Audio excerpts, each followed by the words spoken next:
Olá, sejam todos bem-vindos ao primeiro webinário de Saúde e Ecologia, as consequências dos equilíbrios ecológicos para a saúde ambiental e humana na contemporaneidade. Esse é o mini curso de Cultura Popular e Desequilíbrio Ambiental.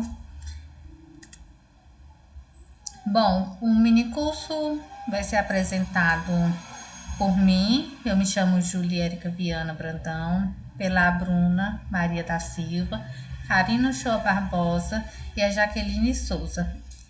Ambas somos todos discentes do curso de licenciatura em Ciências Biológicas do Instituto Federal de Ciência e Tecnologia do Piauí, o campus Pedro II. Primeiramente, eu gostaria de estar trazendo para vocês a definição de cultura popular, né? Porque todos sabem o que é cultura popular, mas, segundo a professora Daniele Diana, ela é professora licenciada em letras. Ela define que a cultura popular ela é representada por um conjunto de saberes determinados pela interação dos indivíduos. Ela reúne elementos e tradições culturais que estão associados à linguagem popular e oral. Essa definição eu retirei do site Toda a Matéria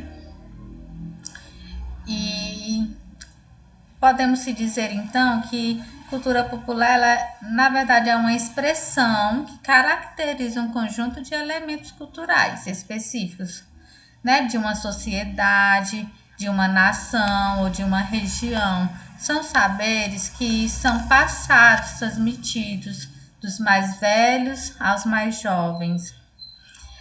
A cultura popular ela também pode ser chamada de cultura tradicional, por se tratar de um conjunto de manifestações que são criadas por um grupo de pessoas.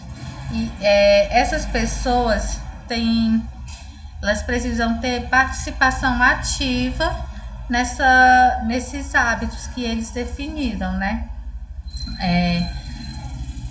E esses hábitos, eles vão transcendendo gerações. A cultura popular ela é de fácil generalização e expressão, por expressar uma atitude adotada por várias gerações.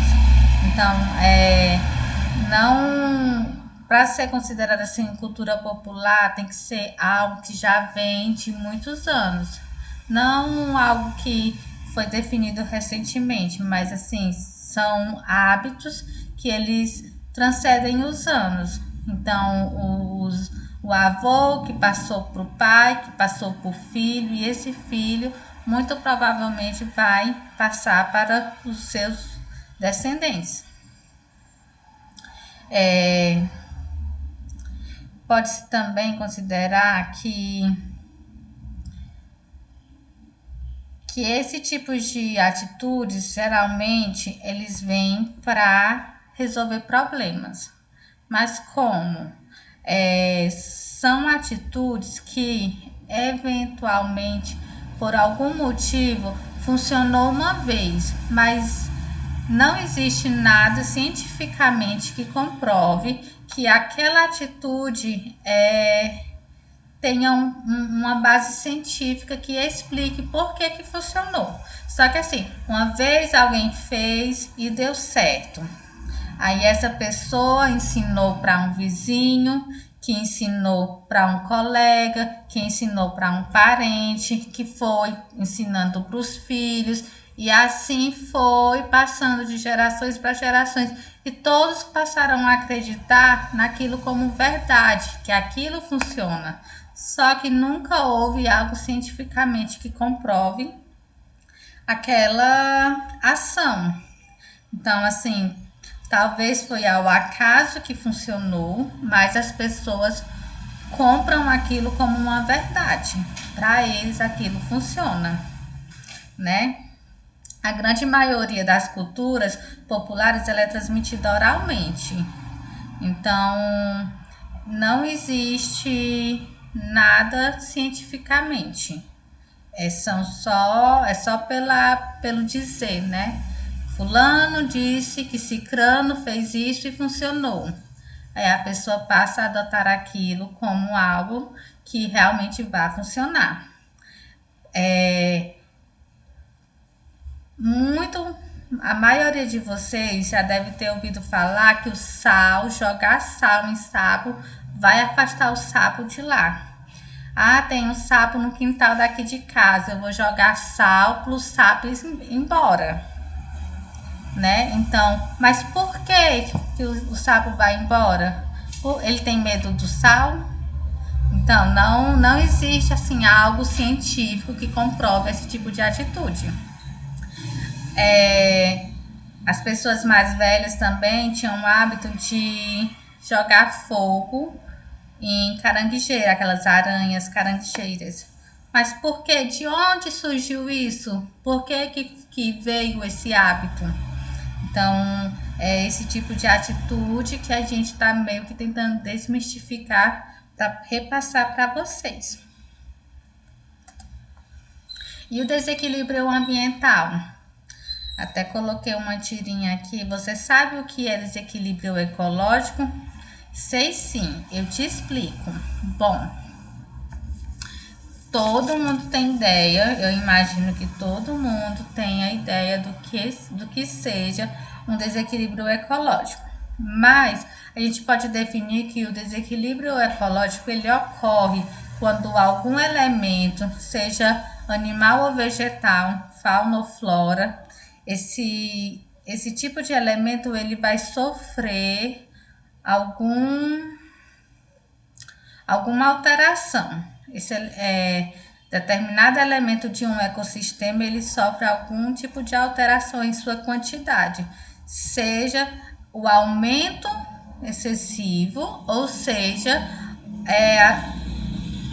a diminuição drástica desse tipo de elemento, né? Ou um grande número, vamos dar um exemplo aqui, na determinada região houve um aumento muito grande de sapos. Por que teve esse aumento todo de sapos? Provavelmente esse bicho sofreu a perda de um predador, uma cobra. Talvez a quantidade de cobras tenha diminuído. Então, se houve a diminuição de cobras em um determinado lugar e o aumento de sapos automaticamente subiu, ele perdeu um predador. E isso é um desequilíbrio ecológico. A gente pode definir desequilíbrio ambiental como isso, o aumento ou a diminuição de um determinado elemento de um ecossistema. Algum elemento sofreu algum tipo de alteração. E essas mudanças, elas podem originar reações em cadeias e repercutir diretamente no funcionamento do seu ecossistema. Bom, se o número de cobras diminuiu, aí vem a primeira reação em cadeia. Se a quantidade de cobras diminui, a quantidade de sapos aumenta. Se a quantidade de sapos aumenta, eles vão precisar de mais alimentos. Então, vai acabar que a quantidade de aranhas possam diminuir, porque são mais sapos que vão estar predando esse tipo de animal.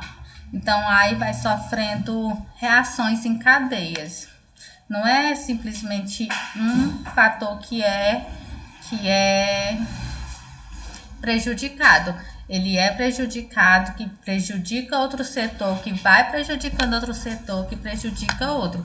Ou seja, se torna um verdadeiro caos. Hoje, atualmente, uma das maiores causas de desequilíbrio ambiental, a gente pode citar a caça de animais silvestres, que inclusive em alguns países esse tipo de ação ela é até legalizada. A queimada e desmatamento também são causas que afetam bastante o desequilíbrio ambiental, poluição de águas e atmosferas. Todo mundo conhece que é um problema que a humanidade vem sofrendo muito. E todos esses tipos de ação, ela é causada por humanos. Então, a ação humana ela está ligada diretamente para o desequilíbrio do ambiente.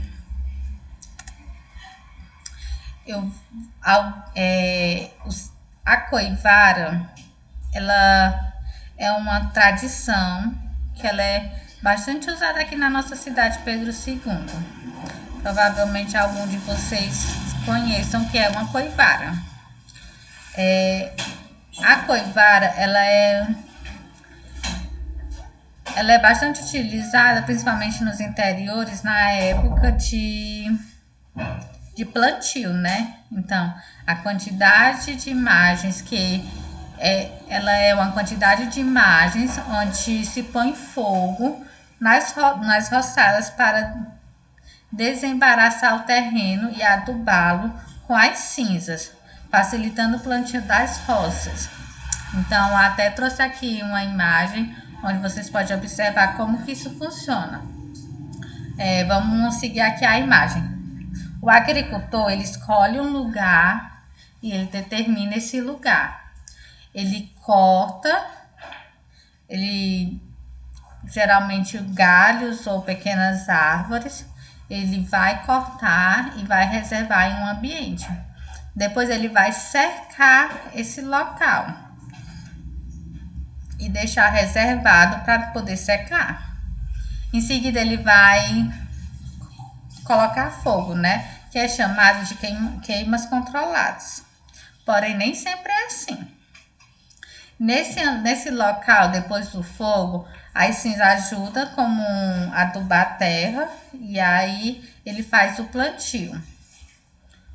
E esse ciclo ele se repete de 2 a 3 anos. Depois que ele utilizou esse determinado local por até 3 anos, ele vai abandonar e aí ele vai escolher outro local para começar tudo de novo. E aí esse local abandonado, ele fica para que a vegetação possa se restabelecer, né? Então, na teoria, é muito bacana.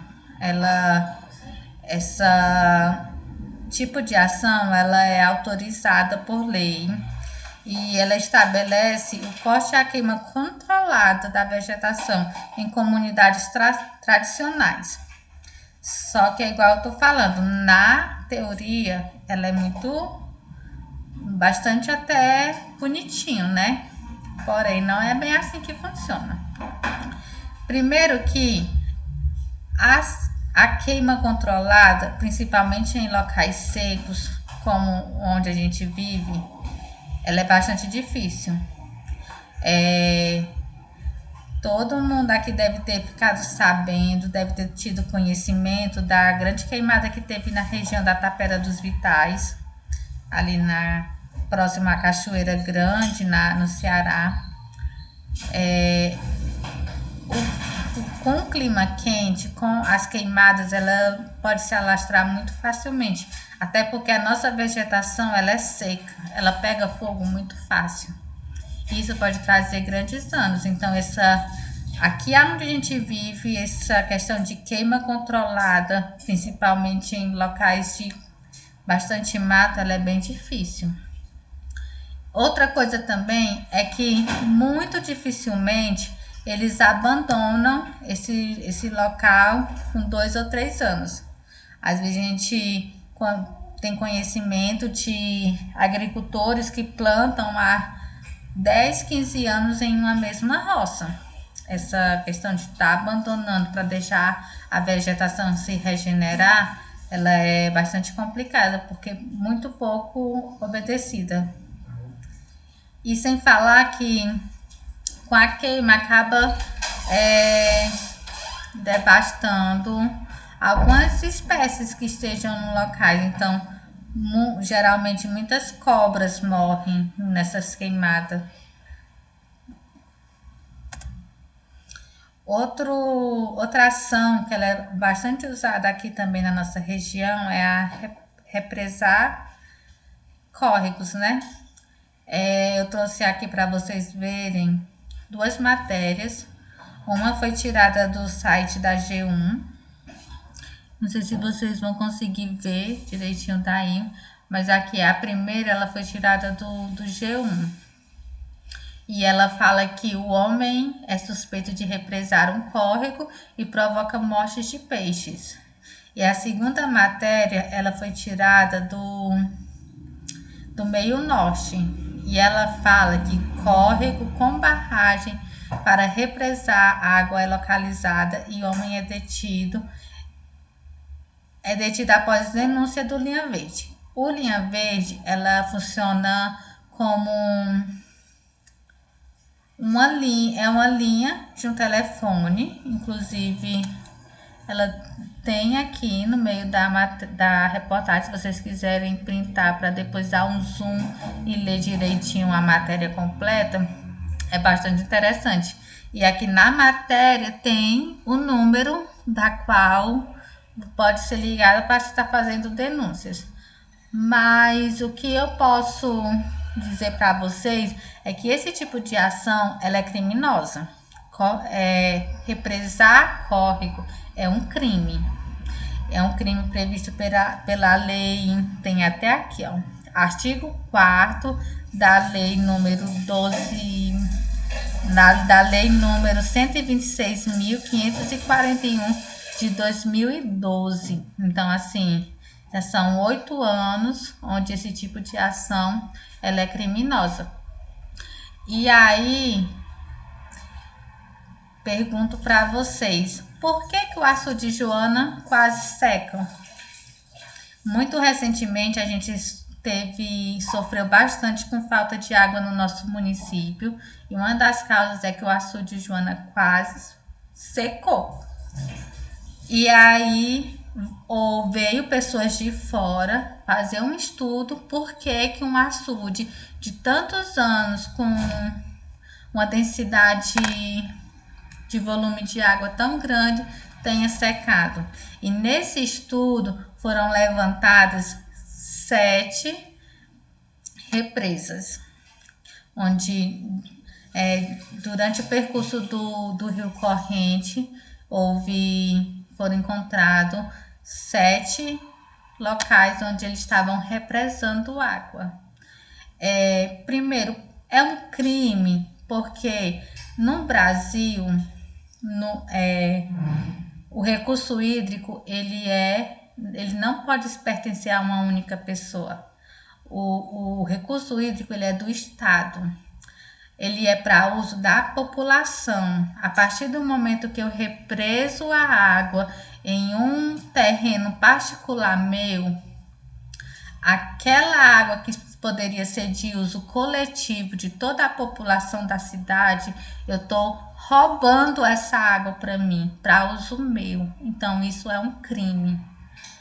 Outra coisa que prejudica bastante esse tipo de ação é que a água acaba não percorrendo seu percurso natural e deságua em um local determinado, seja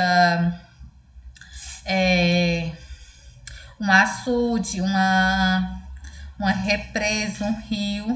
Ele não deságua em um só local e esse rio ou represa ou açude ele vai ter de diminuir o seu volume hídrico, ele irá de onde ele poderia estar enchendo, na verdade ele vai acabar diminuindo. E aí com esse tipo de ação acaba se perdendo bastante peixes, provoca a morte de peixes. E se o peixe não morre, ele pode deixar de reproduzir. E aí acaba prejudicando do mesmo jeito o meio ambiente.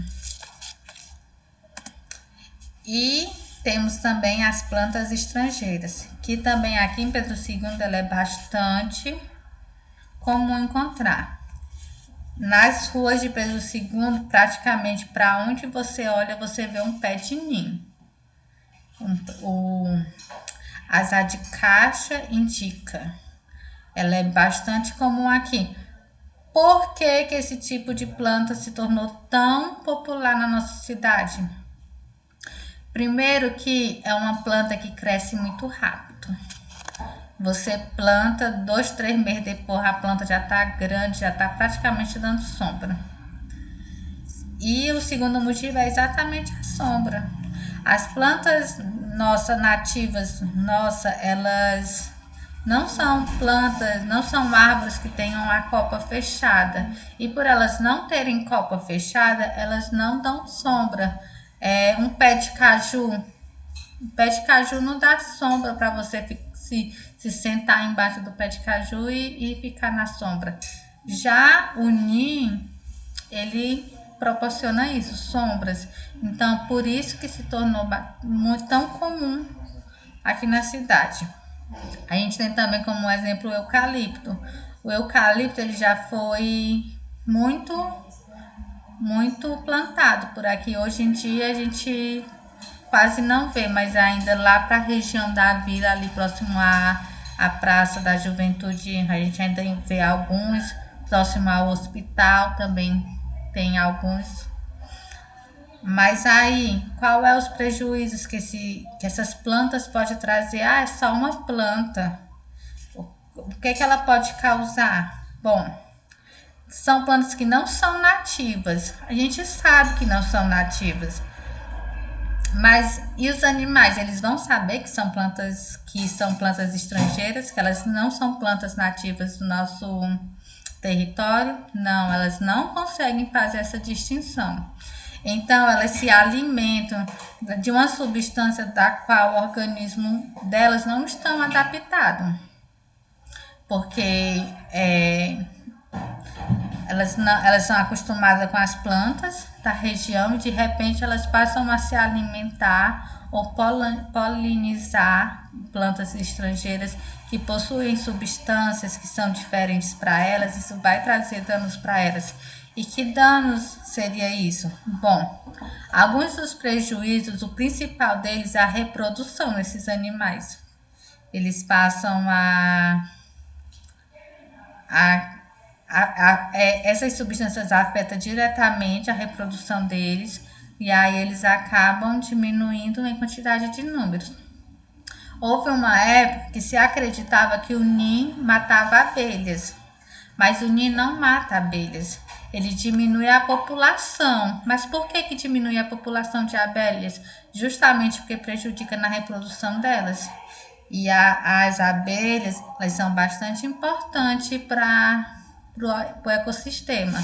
Vocês tiveram a palestrazinha que falava de abelhas e vocês devem saber o porquê, né?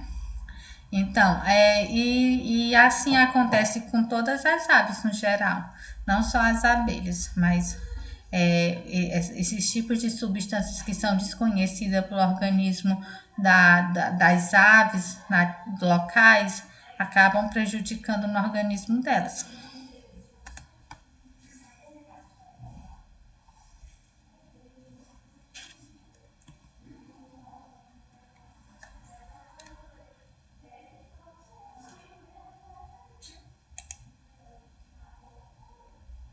É só encerrar, É? Aí, sim. Ok. Aqui aparece desejo de encerramento. Sim, sim.